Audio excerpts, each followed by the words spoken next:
આજે આપણે કેમ ગોપીબેનની દુકાને ગયા?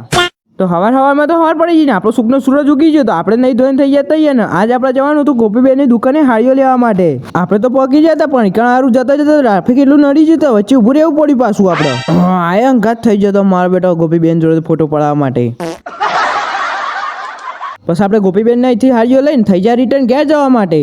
ઘેર જઈને ફટાફટ આપણે પહોંચી જાય બસ સ્ટેન્ડ ને. આપણો બેબન બાજુમાં જ બેઠો હતો. વાહ ક્યાં મુસ્કરાહટ હે.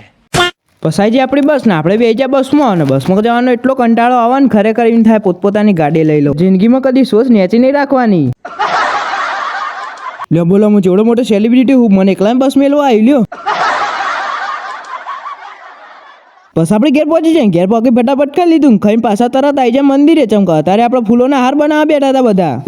બધા ભલે ફૂલ કટિંગ કરતા પણ આપણી નજર તો આના હોમે જ હોવી જુઓ.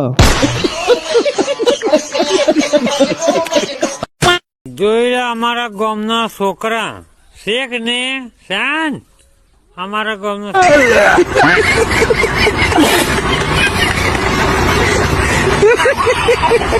તો આજના બ્લોગમાં બસ આટલું જ ને. મળીએ આવતા નવા બ્લોગમાં. જય માતાજી, જય શ્રી કૃષ્ણ. બ્લોગ જો ગમે કમેન્ટમાં જરૂરથી લખજો ને. જય શિકોતરમાં લખ્યા વગર ના જતા. તો મળીએ નવા બ્લોગમાં. લાઈક ને ફોલો ના કર્યો તો કરતા જાજો.